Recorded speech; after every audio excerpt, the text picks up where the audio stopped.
There's no need to fear. Underdog is here.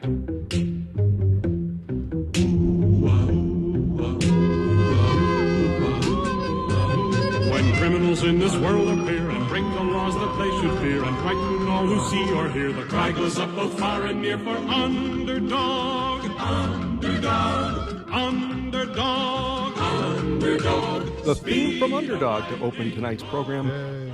Good evening, everyone. Greetings from Las Vegas. Welcome to the EOG Sports Hour. John Kelly serving as moderator for tonight's show. Our featured guests, both in studio, Alan Dinkinson, Las Vegas-based sports betting pro, and Generous J. He's well known in the Las Vegas sports betting fraternity. He says, don't call me a sports betting pro. Call me a sports bettor who gambles with a professional approach. It's a productive hobby for Generous J. He's been on programs like this in the past. We're glad to have him challenging Dink tonight. Dink, a little fessing up to do. Last week, you went heads up against Paulie Mack. Paulie with a subpar week, 3 wins, 4 losses. You went with your 7 games and rolled a 1-6, uncharacteristic for you. Too many heads came up when I bet tails in my coin flipping days. I don't know. It's there's so many bets I made. There's so many bets I mean, not all those bets were, as I said, I'm staying up late to bet Hawaii under so I can sweat it. I ended up on over. It wasn't, I'm not really, this isn't my strength is not picking football games. What is your strength? Following the market with a list, talking to people, understanding what's a good number to take when it's offered.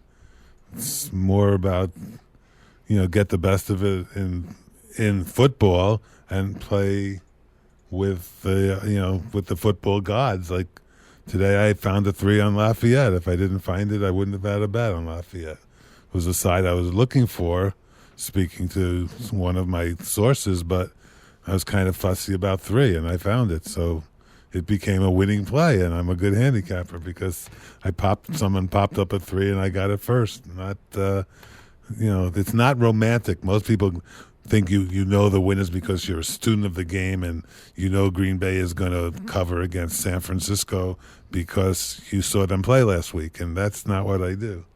And for this contest, it's kind of what I do, and it limits. And believe me, the week before when I did well, it's the same story. I'm not saying that was the real week and last week was a fluke. I think here I'll be around 500. I enjoy doing this. It's fun radio.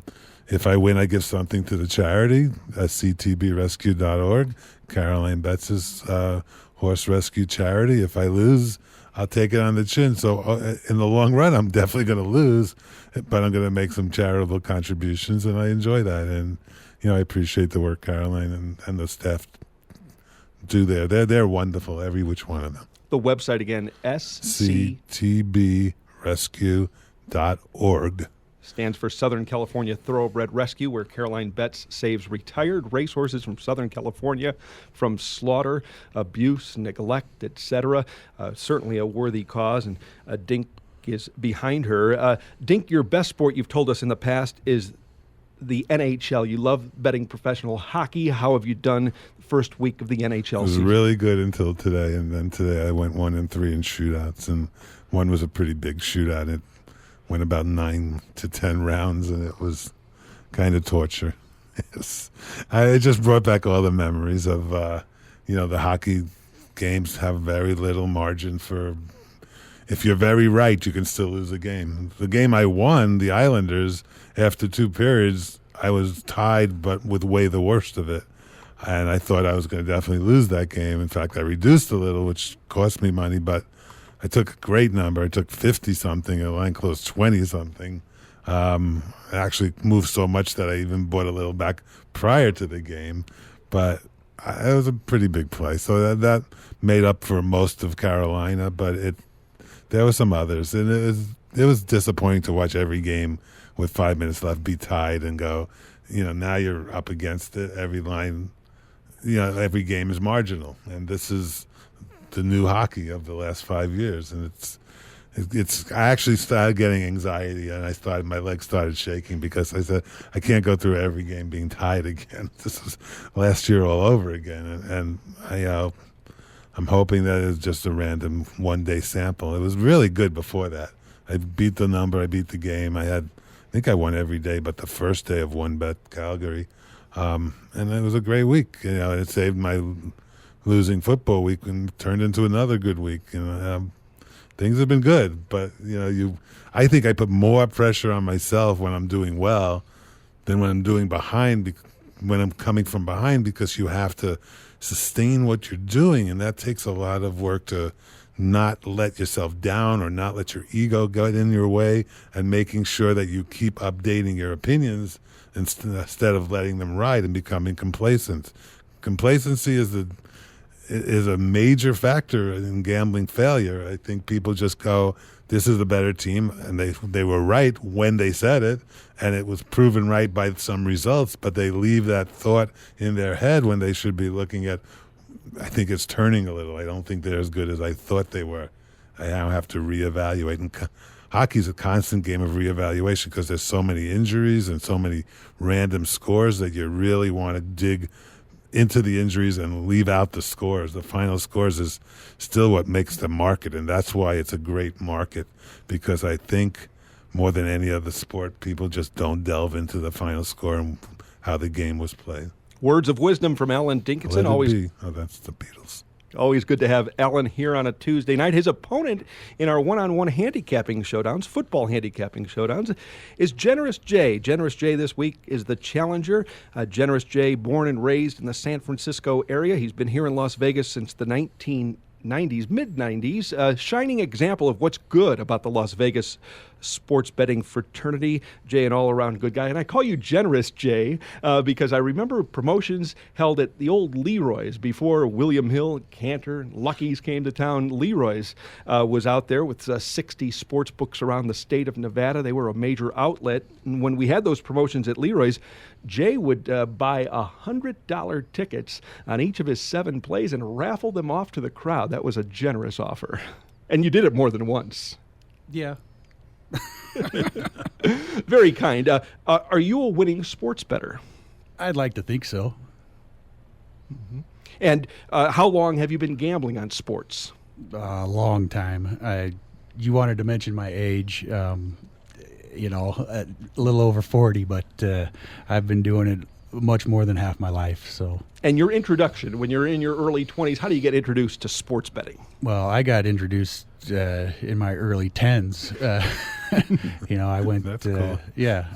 I went down to the local New York deli, and Guido had the football cards right out on the counter, and was.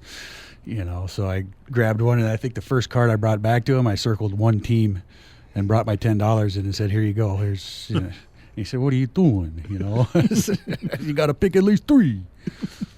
That seems right. It seems like how most get started, but I come from a family of gamblers. At least the men. My grandfather. My father, they're big horse racing fans, cool. Being there in Northern California, Bay Meadows and Golden Gate Fields. So you spent a little time, I would take it, at the racetrack in your youth. Yes, I did. But you never acquired the habit. No. I realized at a pretty early age that it was not a winning proposition, even 30 years ago.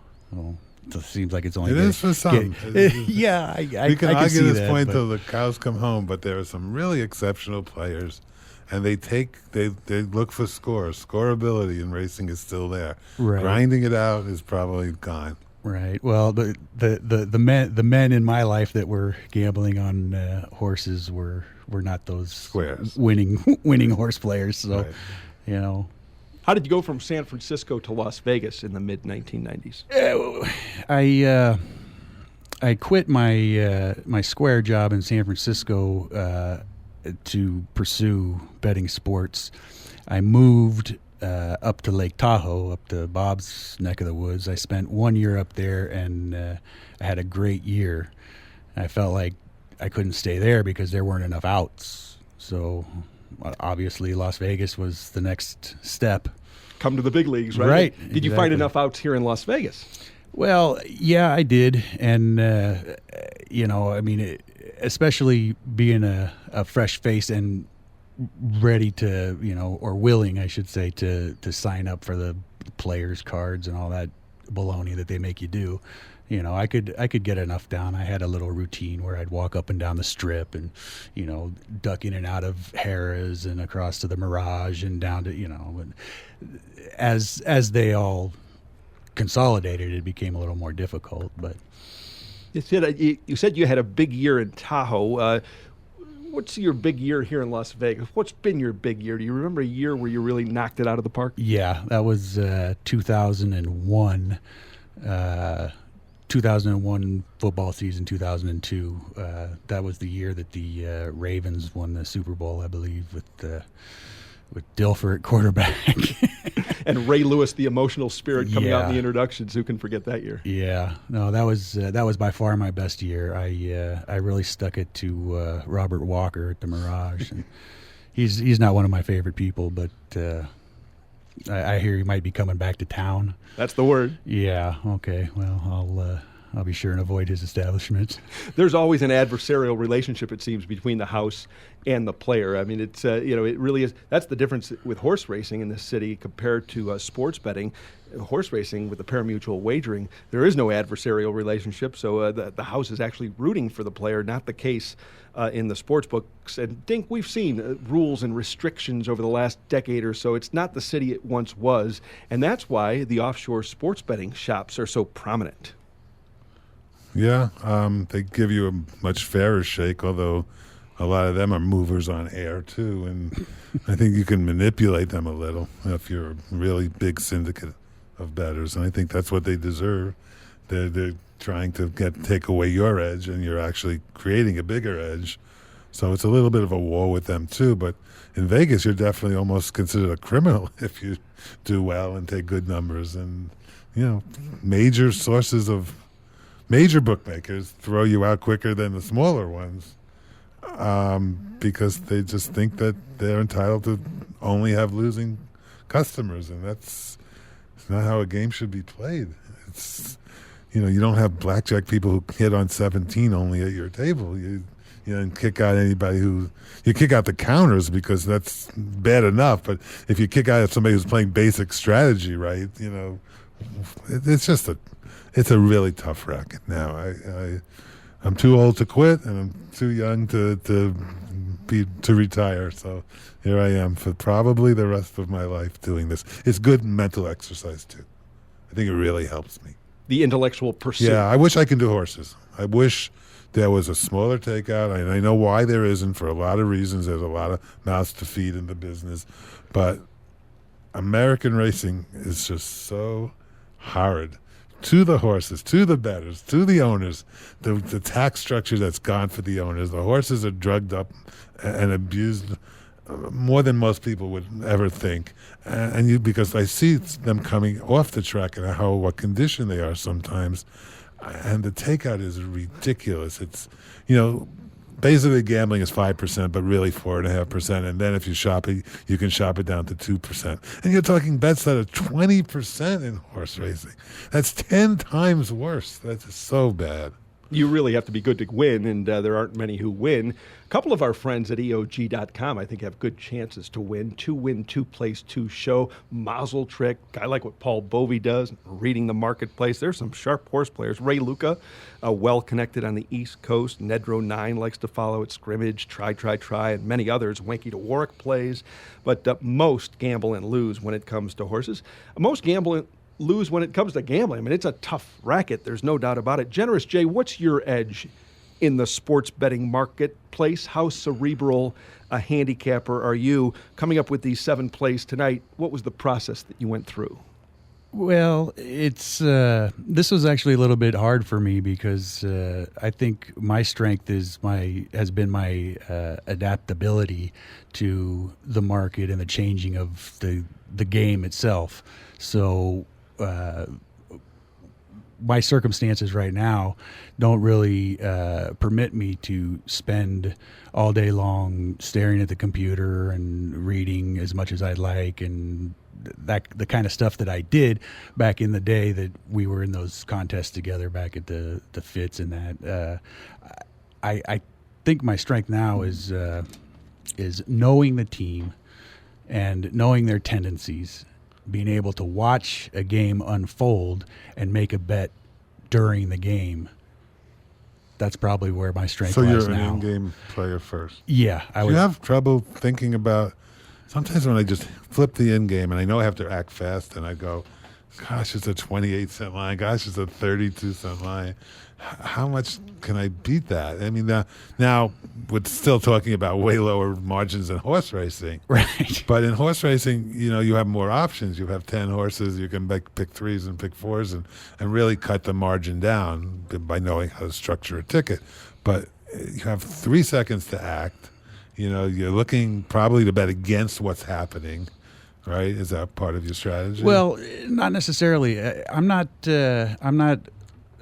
someone that's trying to hedge. Trying to find a good number here and come back with a good number there. And I like to kind of like Alan Boston used to say, be the team. I like to put myself in there, and there are certain teams that just week in and week out show the same tendencies. So to get big leads and blow. Whether it's to get a big lead and blow, or like the Falcons seem to play well in the second and third quarters. They don't start well, they don't finish well, but in the second and third quarter, so there are things like that out there that I'm looking for. And it's I mean, I don't even right now with what's going on in my life, I don't even have time to sit on a Sunday all day long and watch all the games. But if I can sit down and watch one game or two games, I know going in, look, here's Carolina. They're playing Green Bay. Their defense is a sieve right now. If they get ahead or behind, I'm looking at over. If they I'm looking at plus. So, and the way the in game is set up right now, I think it's very setting the lines is very formulaic, I guess is the right word. And so if you know something that they don't, I mean, they're just going to take whatever that scores at that point and add it to the total of the next three quarters, and you're going to have a total how of much 45. sample space do you have to see how Atlanta plays? It's only been a I know season, right, so. and you can't see. I hate that sample size stuff, and I know it's important in the long run, and if you're talking about are you a winning handicapper or a losing handicapper, I mean, you need a more than even one season. You need a big sample size, but then you're looking at teams that have changed. What happened to Atlanta 4 years ago has got to be worthless. It is, and that's why. And when John asked about my strength, I think that's where my strength is being able to recognize these things quickly enough to capitalize on them before we get too far ahead, or before the market is caught up, or before some asshole comes on the radio and leaks the information. You're listening to the EOG Sports Hour. John Kelly with both Alan Dickinson and Generous J. We're talking sports and sports betting on tonight's program. It's a one-on-one handicapping showdown between the two featured handicappers. Dink will come with his 7 best. Generous J will do the same. Last question to Jay before we get to the handicapping of the games. We'll have only one commercial break, by the way, this hour. You mentioned your private life. I know you don't want to talk too much about it, but how have your priorities changed over the last 10 or 15 years? Before it was all about sports betting. Right. Now what's the priority? The priority is my 2 children. Cool. I have a daughter 6 years old and a son 3 years old. You remember the first year we did the big contest, you asked me a question about chopping the pot when you got to, and I was pretty gung-ho and, like, oh, no, I'm in it to win it. I want it all. Give me all them. And then the next year, the contest was half the size, half the pot, but my daughter had been born, and I was like, oh, no, I'm all for chopping it up and, taking advantage of it. So, that right there shows you how much it's changed. And the pride and joy of a father, the children, unbelievable. That had to change your life. I mean, Yeah, to have absolutely. a 6-year-old daughter. Absolutely. And I've been blessed that my wife has been able to, when I was gambling high and making a lot of money, she was able to go to school, get all that taken care of, and now she's got a great job that I wouldn't say supports us, but she gives us that stability as far as healthcare and the important things when you have a family, and it lets me relax a little bit as far as not worrying about going bust and then what are we going to do? I mean, if I went bust by myself, I could live in a cardboard box under the freeway, but you can't take your wife and kids down there with you. So We'll step aside, take the first and only time out of the program. When we return, selections from Alan Dinkinson and Generous J. You're listening to the EOG Where's my Sports. coin? Okay, got it.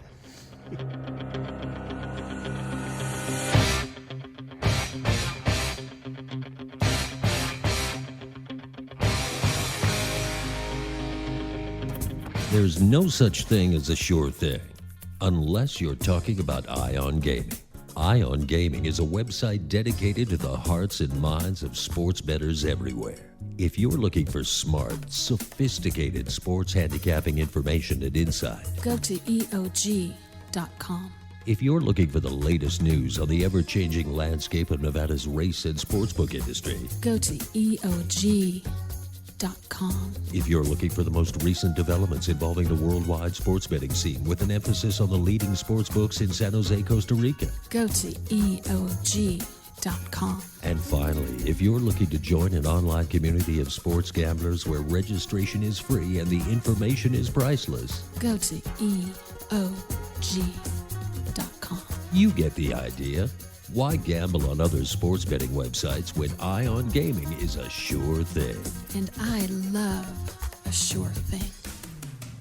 Hi, this is Rick Alec, president of Sports Options. Sports Options is a sports information tool designed to give sports bettors of all types the necessary edge needed to improve their bottom line. With Sports Options, you'll never lay a bad number again. We provide you with live odds from the leading sports books in the world, from Costa Rica to Curacao, London to Las Vegas, and everywhere in between. Sports Options also provides the fastest and most accurate injury information, lightning quick score updates, and game analysis from 30-year handicapping veteran Mark Simons. We offer affordable services for players of all levels, starting at just $99 per month. To see which service best fits your needs, you can take advantage of our 7-day free trial. No credit card is needed. Just go to www.sportsoptions.com and click on the free trial link. I'm confident you'll be impressed with our product, and you'll find it the most complete and comprehensive on the market. In fact, if you don't like Sports Options after 30 days, we'll refund you 100% of your subscription costs, no questions asked. Go to sportsoptions.com for all the details, or call 702-835-1743, and one of our friendly customer service representatives will be happy to help you. Sports Options, information you can bet on.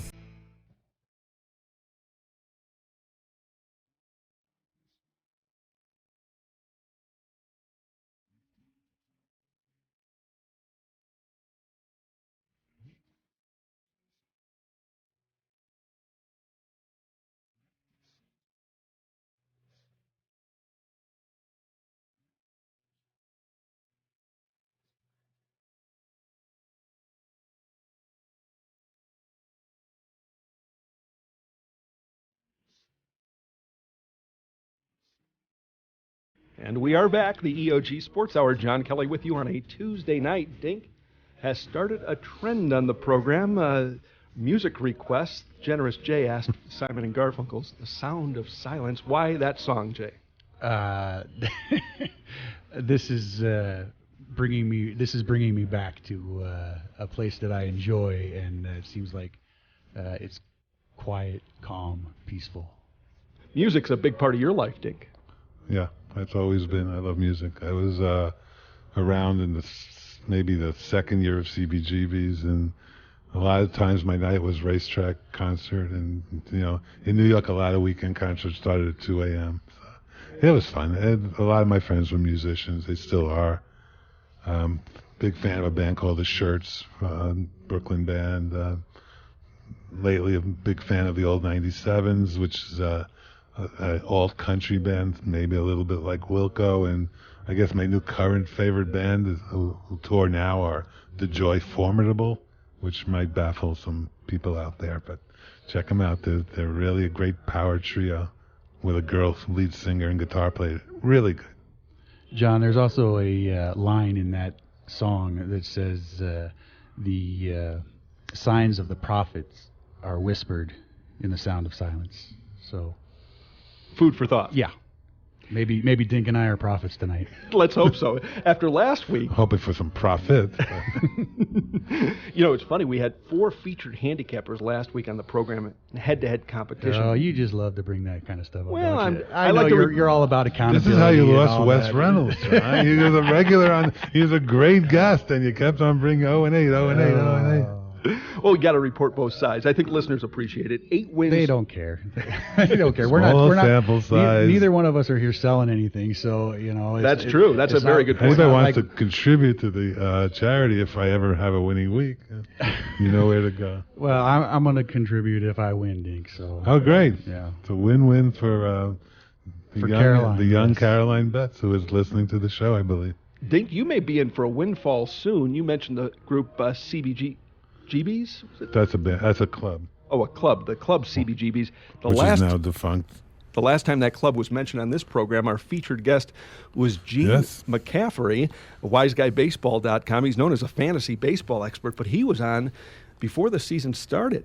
Maybe that was the first month. And you of the asked season. him, is there any long shot wagers? And he said Kansas City, and I looked it up because his reasoning was compelling, and 40-1 to win the World Series. And I, out of respect for a man who was playing at CBGB's when I was attending CBGB's, and I don't remember his name of his band, but I know I've seen them. I bet $100 to win $4,000, and I'm alive. One for the good guys. Not only alive, a game away from the World Series. I mean, what a beautiful spot you're in. It's just too bad you didn't bet a little more than 100. I know. I wish I. Now you think about it, it was like fate. When he got on the radio show, I said, "Oh, fantasy guy, I'm not doing that anymore. I don't know if I'll listen." And I listened, and I said, "Yeah, CBGB's. This is great. I have a relationship." I actually tried to call him and spoke to his wife, but I never got through to him. It's kind of a fluke. That's how I kind of met Caroline. She popped up on some show, and it was after the first race at Gulfstream, and she was talking about the rescue. And I said, "Oh, this is kind of interesting," and she's very presentable. But why didn't she come on before the first? So it's not helping me with my, with some selections and things. And then she talked about takeout reduction. I said, automatic friend, and we've been friends ever since. It's kind of cool. That is a good story. And about there was a death today in horse racing. A jockey passed. Juan Saez died in a tragic accident in Indiana. So thoughts and prayers go out to his family. And that's the perils of racing is unbelievable. Horses, jockeys, it's an unbelievably good game when it's good and an unbelievably bad game when it's bad. Yeah, heart-wrentching news to be sure. Dangerous game. They say it's the game where the ambulance follows its participants around the track, so it's dangerous. I think auto racing too. Although the tragedies in horse racing are tough to stomach as well, and the high speed and the jockeys do put their lives on the line. The horses do as well. Dink, you talked about the Royals at 40-1. They're a win away from the World Series. The last time they made the postseason in 1985, they won the World Series that year. The Royals won tonight in typical fashion. 2-1 was the final. Ned Yost, the manager, I thought he did a great job. Guthrie for 5, and then Frazier before the Orioles got anything going. He didn't put Guthrie in a position in the 6th inning to get in a tight spot. Instead, he was proactive instead of reactive. Frazier in the 6th. Herrera in the 7th, Davis in the 8th, Holland in the 9th. That is one winning recipe. Our friend Palmtree was talking before the series started that Showalter might outdo Yost. Of course, in a short, maybe in the long haul, but in that short sample, Yost is making the right moves, and Showalter's brilliance not displayed just yet. As for the other series, the National League Championship Series, Generous J, you're a native of the Bay Area. The Giants today defeated the Cardinals 5-4 in 10 innings. Giants lead that best-of-7 series 2-1. Were you a Giants or A's fan growing up? Well, everybody in my family was a Giants fan, so naturally I rooted for the A's. I don't know why. I liked their blue-collar mentality a little bit better.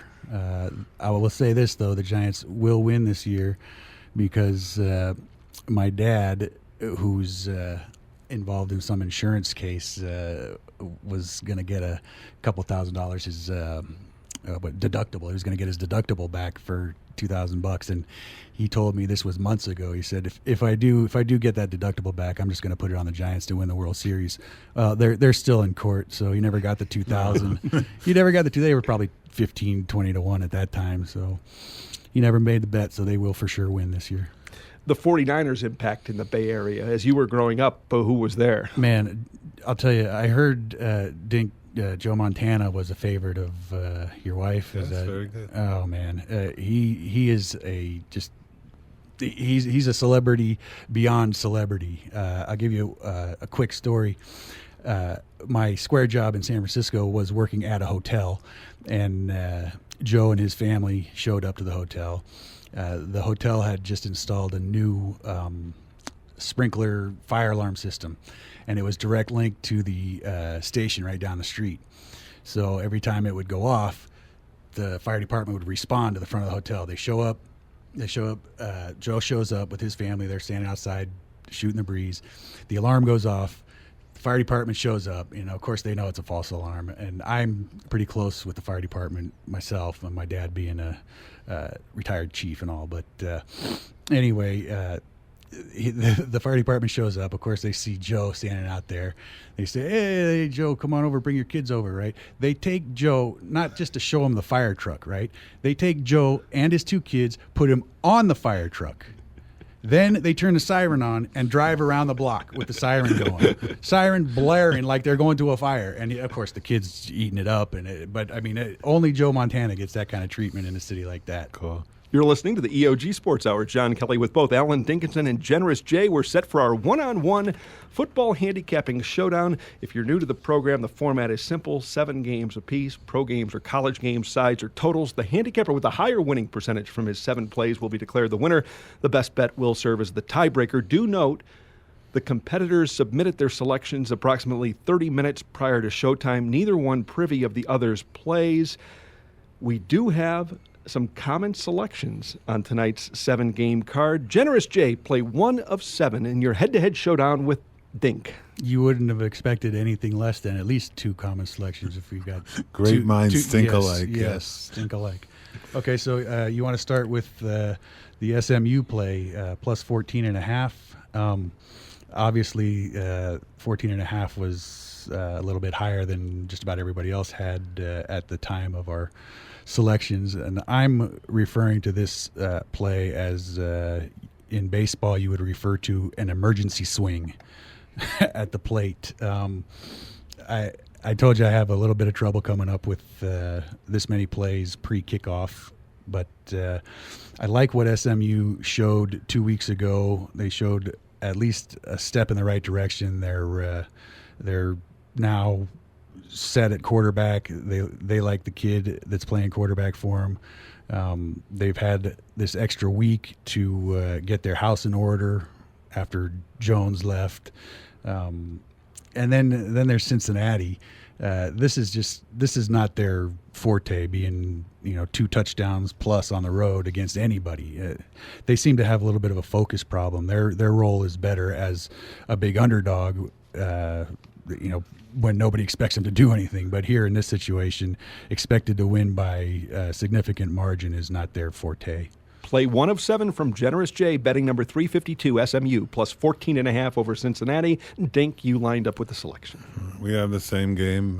My reasoning is very similar, except also that the money came pouring in against Cincinnati last week when they played Miami of Florida.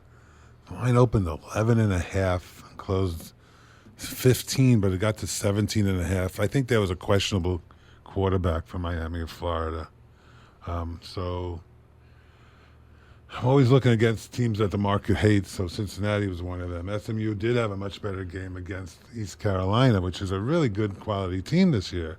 And they have a bye, and 14.5 is a lot of points when you're playing a bad road favorite. So even though you're maybe one of the worst teams in the country, it's easy to stick around. They stuck around against better in a much tougher place. Our 7-game competition, now a 6-game competition, as both handicappers line up on betting number 352, SMU, plus 14.5 over Cincinnati. Generous J, we're about to make this a 5-game competition because you and Dink lined up on the same side of an NFL game. Yeah, that's Kansas City. Similar reasoning to the SMU game with the hook on the 4 that was a little bit higher than everybody else. But I do like this game. I like the Chiefs, the fact that they've had the extra week off to get healthy. Their coach, Kansas City's coach, I told you I'm horrible with names. But, Andy Reid? Yeah, Reid. He's great with a little bit extra time to prepare a team. Once the game actually starts, he's about as confused as a blind cat in a whorehouse. But I also got to bet against San Diego too. I think they're a little bit of a false titan. Their defense still, I believe, is ranked number 1 in some aspect, but giving up all those points to the Raiders was ugly. And when you factor in their previous 3 opponents to Oakland, the Jets, Jacksonville, and Buffalo, you're not talking about the strength of the NFL. So I think that could be a little bit inflated, those defensive numbers. Plus, I do follow the Raiders closely. That was the one game that I did get to watch last week, and San Diego's they came into that game with a bunch of injuries. Now they've got 4 new ones. They've got a couple of cornerbacks, Wright and Flowers questionable, and a couple of linebackers, Law and Walker, questionable. So those are fresh injuries to an already severely banged up defense. I just think Kansas City can keep it close. Generous J likes betting number 469, the Kansas City Chiefs plus 4.5. You're on the same side. Dink, why? Yeah, a lot of the similar reasoning. The buy in Andy Reid is always good. I'm not quite sure there's that much of a discrepancy between these two teams. San Diego's last 4 games have come against Jacksonville, Jets, Oakland, and Buffalo. And Kansas City in the same time beat Miami and New England, 2 much better teams, and they handily beat New England, who we all thought New England must be dead, and then they proved they're not dead at all. Gives a lot of credit to Kansas City. So I think the record of San Diego's inflated. Kansas City's been a good team all year. I probably rate them better than San Diego, even up on a neutral court, or at least close, and then 4.5 is a good take on if that's your real ratings. Quality of competition is an important factor in handicapping. Absolutely. So Jay and Dink on betting number 469, the Chiefs plus 4.5. Here we go with the other selections now. The 5 plays will be important from this point forward. And, of course, they're trying to win everything. SMU they'll be pulling for, KC they'll be pulling for. But the best bet will take on added significance now with this 5-game competition. Generous J, your 3rd play. Isn't that ironic that I said just a minute ago that I thought 5 plays was the right amount of Well, we got him. Yeah, Waz, a professional bettor here in Las Vegas, he was in studio earlier, and they were talking about what's the right number in a competition like this. Waz wants plenty more plays. The more plays, the better, probably, for a guy like Waz. But you're select. You'd like to see a 5. Yeah, well, but in the format that I laid out, it would actually wind up being a lot more plays anyway in the soccer-style bracket, group stage. It's a lot of formatting. Yeah. Okay, let's get a play here. How about Friday night, Temple and Houston under 50? Was that right, John? Mm-hmm. Correct. Okay. If I asked you who had the number 1 red zone defense in the country, would you guess either of these 2 teams? I would, because you're asking. Right. That's a good guess. Well, it was a vague question. You wouldn't have guessed one of those 2 teams. Right. Okay, well, Temple is it. Houston, I think they still have kind of the perception of being a Wild West run and gun, run up the score, back in the day team, and I don't think they're it anymore. I think they're very well balanced. I think their defense, Houston's defense, is underrated. In fact, they have the number 7 pass efficiency defense in the country. Now, a lot of this is predicated on their competition. I mean, it's not like Temple is playing in the SEC, so number 1 red zone defense can be misleading. But what you have here, I think, are 2 teams that are well balanced, will move the ball between the 20s, and hopefully, not stick it in the end zone. And that's going to put us well under 50 points, I think. The game goes Friday night, 6 p.m. Pacific time, ESPNU to televise. Generous J says go under game 311-312. Temple and Houston under the total of 50. Will root for more 3s than 7s, although Dink might do the opposite. Dink, your 3rd play. It's SMU over, which is a anti-correlation parlay since I took SMU in the 2nd pick. Now I have I'm one of taking those too. over in the next pick. But I think Cincinnati gives up a lot of points, and I don't think there's think the likelihood of SMU and over is much better than the likelihood of Cincinnati and under. Cincinnati gave up points to bad teams. SMU gives up points, but scores points against teams that are probably better than Cincinnati's defense. So I need 24, I believe. Let's see what I need. I need 24 to wrap it up to I have to win at least one. I don't know. I think Although in SMU the contest, it's a copy, right? Oh, it's a copy, right? But it wasn't the way I planned it, right? so in my plans, I needed 24 to win one at least, and maybe both. I kind of think SMU will score their points. It's why I like them to cover, and it's also why I like them to go over. Game 351, 352, Cincinnati and SMU under the total of 61.5. 3 plays in, 4 more to come. You're listening to the EOG Sports Hour. Generous J challenging Alan Dinkinson in a one-on-one football handicapping contest. Tomorrow on the program, we'll visit with Shawnee Mack. Thursday night, Ed the Stat Man will be here. Generous J, your 4th play. Okay, my 4th play is another under 317 and 18, Miami, Ohio, and Northern Illinois. I got a chance to watch Northern Illinois up close and personal here in Las Vegas before I attended Dink's wrestling event. And thank you very much for coming. Did you enjoy that? I did. I had a good time. Cool. Thank you so much for coming. Oh, yeah.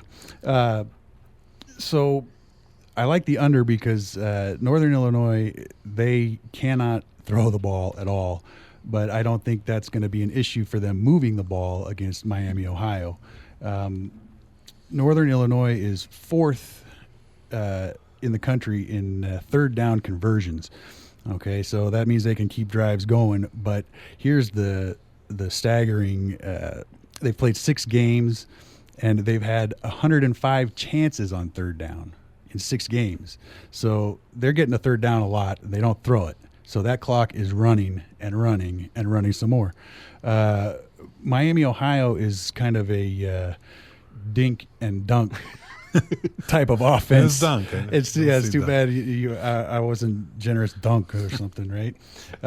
They're kind of a dink and dunk offense, and they are expected, at least by the marketplace, to be a little bit competitive in this game. The line itself opened 14 and went down to 11. So that tells me that if they are going to be competitive, it's not going to be in a shootout. So I like under 58. Makes sense to me. Game 317, 318, Miami O, Northern Illinois, under the total of 58. Dink, your 4th play. My 4th play is UMass, game 334, UMass Eastern Michigan over 61.5, and that's based on UMass being a passing machine. They almost pass on every play. Their defense isn't that much. They somehow managed to give up 34 points to Vandy in the game earlier this year. If you give up 34 points to Vandy, you're going to give up some points. They're a 17-point favorite, and they're giving up some points. That calls out for over, I think. And, and also these teams like UMass, who's never been a good school, when they get in a position to run up the score, they do that because they're not used to this, and they're enjoying it. It's not something like, oh, we beat this team 38-0 last time we played them, and we won 41-3 last week, so we'll run up the middle for 19 plays in a row. They're going to be firing anyway and really enjoying it if it gets like that. But if it doesn't, I think it'll be because both teams scored a lot of points. Game 333, 334, Eastern Michigan, UMass, over the total of 61.5. Generous J, play 5. Okay, play 5 is going to be another college football game under 383 and 4, Western Kentucky at Florida Atlantic, and that's under 68. Western Kentucky, speaking of 3rd down conversions, is 3rd, just ahead of Northern Illinois in 3rd down conversions.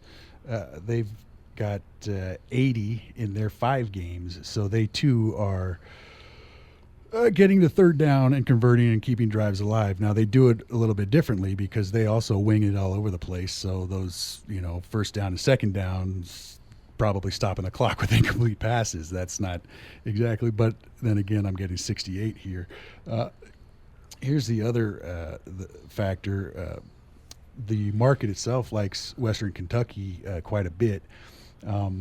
So I think that's going to be not because they score 1 million points, but because Florida Atlantic does not. I'm not very impressed with them at all. They looked pretty terrible in their big interstate rivalry with FIU, and I'm not getting a break here. The game is in Boca Raton, and we're not going to see any weather issues, but I'm gonna take Western Kentucky and Florida Atlantic under 68, just because I think Western Kentucky will be able to move the ball, and hopefully they, with their passing offense not being able to run it as much, bogged down in the red zone as well. Dink, play 5. That's good. I was thinking about getting bad weather in UMass, so I'm probably, and I didn't mention it, so now I'll mention it, just the crutch when it starts pouring and windy there. Right. Play 5 is the Seattle total under 43.5 against St. Louis. I believe that's game 459 on your scorecard. There's no match in talent. St. Louis is a far inferior team than Seattle, but the one thing about St. Louis, and you saw it the other day, their defense is much superior to their offense. Their offense is a dud. Now, sometimes when you don't move the ball at all, it creates punting and situations for the other team to score. But Seattle, as good as they are, is also a defensive dominating team. I think St. Louis will try to grind them out because it's the only way they can stay in the game. I don't think Seattle will try high-risk stuff because they don't usually do it, and 2, they probably don't have to do it to win this game. They're coming off a loss. They should be really motivated, but I think they'll be motivated to play smart ball, Seattle-style ball, and play more of a defensive, careful game against a team they know they can beat. Yeah, should beat, hopefully will beat, as you will see later in this conversation. Yeah, they didn't use Marshawn Lynch properly, I don't think, and I think this week they'll come back. There were a lot of points. There were 2 points set up by fumble punts, I believe, and 1 touchdown off of a blocked field goal. Is that right? There were 3 turnovers that were just tremendous. That added up to 21 points really quickly. And that was against Dallas, and I liked under a lot. And St. Louis and Dallas, right. There's more than a 4-point discrepancy in those 2 teams if you're doing a total. So this one looks pretty easy and right to me. 5 plays in, 2 more to come, including the best bet. You're listening to the EOG Sports We Hour. agree with each other. It's kind of cool. I agree with his reasoning, too. That third down conversion stuff was, something I never looked at. Here. I like that. A lot, third down attempts, on first and second down, especially if they're running teams. Clock is moving. Generous J, play 6. Okay, here we'll begin my uncorrelated correlated parlay. Very cool. Play 6 is Utah minus 2.5. That's number 307. I think we're about to see the last of the Utes. They had the week off last week, and this is most likely their last winnable game on their schedule, with the exception of Colorado at the end of the year, maybe. Listen to this. Their next 5 games: USC, Stanford, the 2 Arizona schools, and the Civil War against Oregon. I think Utah is looking at this game as a game they need like blood if they want to. And as a player, I know that I would look at the schedule and I would say, look, we got a massive just a massive schedule in front of us. We're gonna put everything we got into this one. Here's the other thing, because this starts that run of Stanford, Oregon, USC. I think they'll focus on the first, like in any sport. I like to take a baseball team going on the road. They want to get the long road trip. They want to get that first win. Same with the NBA. They got 5 games coming up on the road. They want to get that first win under their belt. I think Utah's looking at this game like, we're going to get this win here, and then we'll go from there. It's a business trip. Utah minus 2.5 over Oregon State. That'll be Generous J's 6th selection, betting number 307. Utah minus 2.5. Dink, play 6. Play 6 is the Houston-Pittsburgh Monday night game under the 44.5. One, I want to do a Monday night game just so if I'm alive, we have a root. I think that's a little more fun for everybody. So I chose this one, and I like under. I just don't know how much confidence I have. I still think Houston's more of an under team than they've been playing. I think the last game against the Colts might be the most over team around now. Philly was until they pitched a shutout against the Giants. So I'm expecting Houston to revert back to their defensive strength. And Pittsburgh, it's a team that I'm a little confused about, but they've come up with in their last two games, a 10 and a 17 against Jacksonville and Cleveland. They move the ball but don't finish their drives. I don't know if that's always an oddity, I think. I kind of thought about using Houston in the game +4, but I decided I'll use the under, so I'm sure a late pick 6 will come into play, as it seems to do in every game I'm involved in. So Monday Night Football game 477-478, Houston-Pittsburgh, under the total of 44.5. Less than 5 minutes remaining in the program. Less than 5 minutes. Wager now. We're to the best part of the program, the Best Bet segment. Top plays on the weekend card from both Generous J and Alan Dinkinson. Jay, where do you go? Okay, I'm going back to that same Utah-Oregon State game on Thursday night, so this contest will be decided early maybe. I'm going to take the under 53.5 as my best bet for a couple of reasons. I mentioned Utah being off last week, so was Oregon State. Both coaches have defensive backgrounds. I think the timing for Oregon State's finesse offense may be more of a hindrance with the week off than Utah, who likes to just get after the quarterback, as we saw him do against UCLA. But even though Oregon State throws the ball all over the place, they are in the top 10 in time of possession. So their passing game is used as more of a long handoff as opposed to the vertical game of the Raiders. This is a real important game for both. I mentioned the importance to Utah just because they stand no shot at winning another game, I don't think, this year. And Oregon State is in the same boat. They've got a little bit easier schedule, but this is a game I know that they've been pointing to too, and I was actually advised by somebody not to take Utah. But I did it anyway. I think it's a little bit of a square play just because the line went to 2.5 and didn't make it to 3. I wouldn't be surprised if this game comes back down closer to a pick, but I'm sticking with my uncorrelated correlated parlay. Generous J's You best yawned at the end of the pick. I like that. Show's almost over. 307-308, Utah, Oregon State, under the total of 53.5. A couple of minutes left. We want to say hello to Sports Are My Life, Pickman Jones, Boucher, Hustle Double, and many others listening at EOG.com. Dink, your best. My best bet, as I kind of touched on before, is game 459, Seattle -6.5. And one of the reasons is they're coming off a loss. They'll be very focused on the game. They're playing St. Louis, who has a short week. Didn't look like they could ever score. Somehow their offensive line was holding up pretty well, but the quarterback never had an open receiver, which is not very good if you're going to play Seattle. Right. And he's not that good a thrower if you're going to play Seattle. So I'm hoping they will run a little bit more, especially with the pick 6 and the embarrassment of the whole second half. I don't know if, I avoid if the game plays out the way it should. I just think Seattle will dominate the game, and I'm really kind of counting on St. Louis not to hit 17 in this game. I think there's a really good chance of that. Yeah, and then I'm in Schaefer City for at least one bet, and hopefully two. But my best bet is the Seattle part -6.5. Betting number 459, Seattle -6.5 over St. Louis. That serves as Dink's best bet on the weekend card. A job well done, men. That was a fast-moving hour. Every hour for you is fast. I want to hear him say that was a medium-moving hour. It moved fast last night. Mike Corrigan was here. He has the San Francisco Giants now to win the NLCS. He's in good shape after winning Game 3. He liked them in the adjusted series price.